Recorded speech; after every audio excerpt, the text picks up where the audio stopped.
Welcome to my latest purchase. I just was at a car show today and I picked up a box of, it was said 1959 El Camino, an AMT model, and the seller said, oh, that has two kits in it. The previous owner had disassembled both kits from all their sprues and put them into Ziploc bags and stuffed them into one box. So I got a 1959 El Camino and a 1958 Chevy Impala SS. So I have two models to put together. I want to get them started because, as you can see, I can't really tell what's missing completely. I think they're both complete. The main thing that's missing on both is the engines. So I have just purchased a couple of engines on eBay, and so I'll have the engines for these. The other thing that's missing from both, I think, is the white wall tires. I luckily have a huge stash of tires, dozens and dozens. I don't have any wide white walls, but I do have some white walls that'll fit. So tires are all set. Where I'm at right now is I'm going to start with step 2, which is the wheels and chassis. Because I don't have the engine, I'm not going to start with step 1. So here we are with the the chassis, rear suspension, and exhaust. And over here on the right, I don't know if that's out of the camera, I have the front suspension parts as well.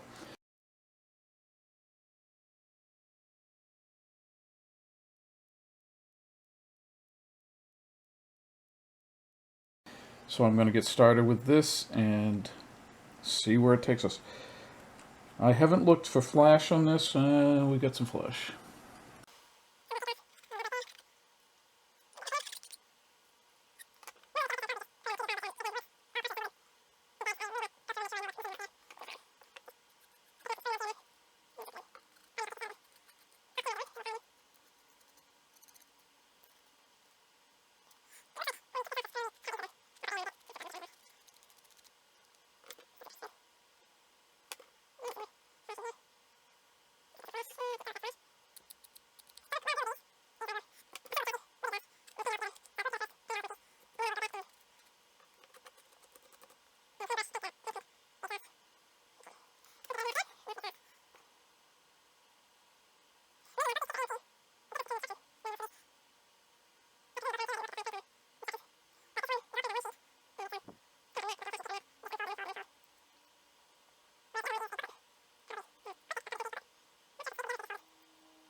Okay, so there's the drive shaft, rear axle. Notice that the previous owner has already assembled the rear axle for me. And I will just look for some flash and parting lines. Yeah, there's a mold line there. Sorry, I'm taking that off camera. I will probably fast forward all this stuff here.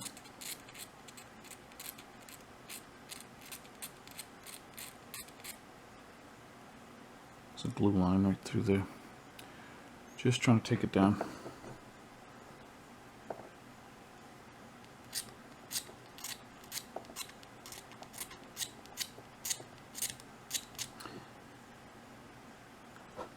I think what I'll do is I'll come back after I've got the rear suspension in place and see what that looks like.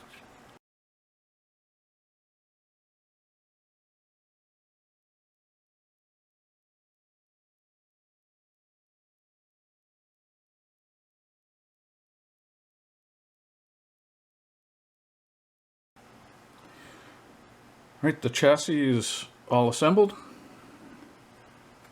There's the rear axle. One of the things, word to the wise, one of the things that I've noticed, let's see, their isometric drawings of the pieces and parts going together aren't terribly clear about which goes where. This arm here that goes across, let's see if I can show it. It mounts here okay, and then you're trying to like figure out how does it get around the shock absorber and down in there. And there's like a little divot or a dimple in the frame right here, and I just put a piece of glue in there, or a drop of glue, and dropped it in there. I don't know if it shows, if you can see the dimple up in there. But anyways, that did go into place eventually. It's also not clear which way the axle goes, up or down, and it should be pretty obvious to those of you who know about cars, because that's the drain for the axle grease right there. But anyways, it was not too clear. I tried to glue these things on. There's 2 holes on the top side that the axle mounts to. Tried to glue those on the top holes, and I realized, wait a minute, they're not going to line up here with the mounts on the frame. So anyways, that worked out. I still have a clamp on the front axle, holding it down. This is still, the glue's still drying. One of the issues with this kit, and I heard this on another review, to assemble the rear part of the chassis, they have it situated like this, and then to assemble the front suspension, they have the frame like this, the isometric drawing, and it's not clear at all how the steering arms on the kingpins go, and then the rod, I can't think of what that's called, that goes across. I don't know if you can see it, but it's actually under a lot of tension. It's bending down because the little connections here are not low enough on the kingpins. They should be down lower on the kingpin. So, you know, the steering works, but I probably will, you know, like most people, it's probably going to end up getting glued into place. Another word to the wise: when you glue the backing plate onto the kingpin, you need to line up the axle pin here with one of the 3 holes, and you don't glue the axle pin, I guess is the best word for it. You don't glue that at all. You have to glue the backing plate onto the kingpin. So what I did was I put a drop of glue here, a drop of glue at the top, and then clamped it, and I left the axle pin in place. When I came back to it an hour or so later, the glue had seeped in. I can't tell if those are still. So the idea is that the wheel will be glued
Ta-da!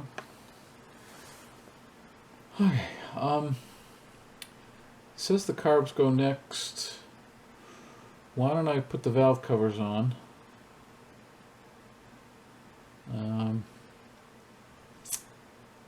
The distributor.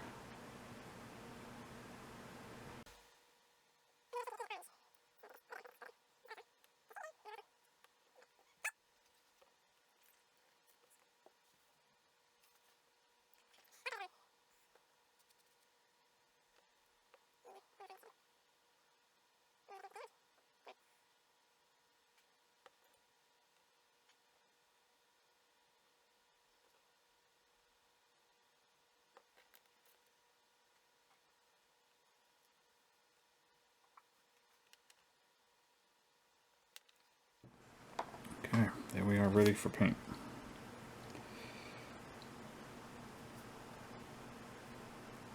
Well, not quite. I've got some lines to clean up, but it's mostly ready. As you can see, I found the distributor. It was in a little plastic bag, caught in the Ziploc.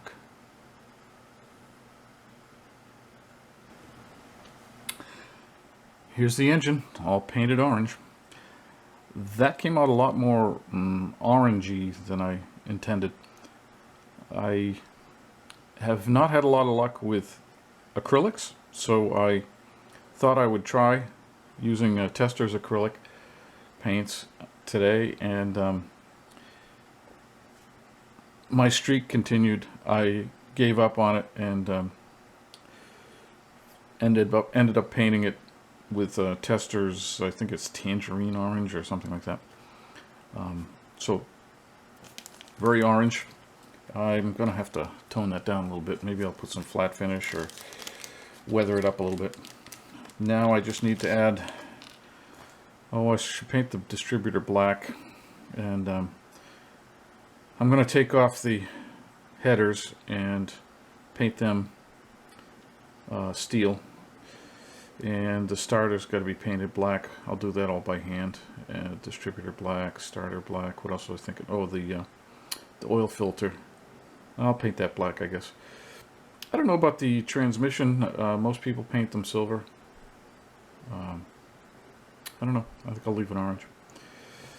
So, oh, and here's the fan and generator and the air cleaner. One thing I noticed last night, just trial fitting this in place, is that the headers don't match up with the exhaust pipe. So I'm thinking that this model is not matching up, the engine and chassis. So what I think I will do, obviously the drive shaft isn't lining up either. I think I'll get it set back just a little bit. I think it should be up there. So that's a little bit closer. I think what I'll do is I'll cut the headers back and see if I can heat up either the exhaust pipe or the header and get them so that they're at least close to each other. It's not going to be perfect. I'm not really that worried about making it perfect. This was, again, this was a $5 model. So, of course, I add another $12 for the motor. So it's a $17 model. So I'm going to rip off the headers and then re-glue them back after the engine is in. We now have a complete rolling chassis. It rolls a little bit. So I hope you can see. Maybe I can bring it up. It came out very orange. I think I'll probably weather it with some, I don't know, some black or a black wash maybe. Cut that down a little bit. Looks like somebody just restored it or something. Better than factory fresh.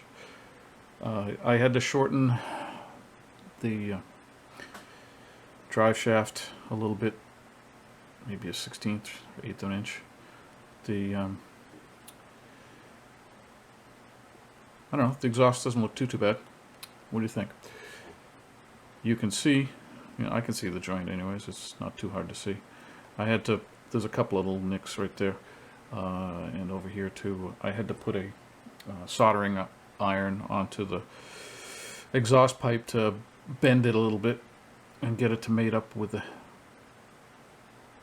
manifold. But, yeah, that's pretty close. Closer than it was, because the manifold came back to like here. So I had to shorten them up quite a bit. I had to shorten the manifold and the exhaust pipe over here. This side I didn't shorten the exhaust pipe. And so there it is. There's the chassis.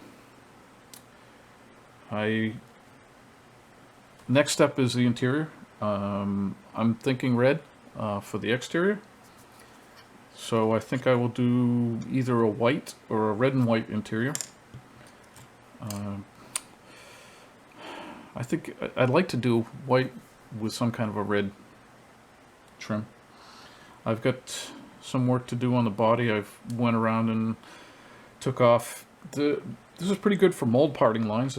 I didn't see many on the body. There are some, but they tend to follow the body lines nicely, so they don't show up that well, that much. There are some, or there were quite a few sprue marks. The worst being the tailgate. You can see where I put some squadron putty on it. And then, of course, they have the cutout for the supercharger and the hood. And don't ask me why, but this cutout section is actually thicker than the rest of the hood by a significant amount. So there's going to be some mark there when I'm done. I'm trying to sand down the cutout as I sand the putty, but there's a lot of sand in there. I've already spent 15-20 minutes sanding this, and I'm pretty sick of it. So tailgate, hood, and painting. That's next. In spite of my problems with the acrylic paint on the engine, I think I will try it again on the red body. Glutton for punishment. I think my problem was that I need to put a primer down first.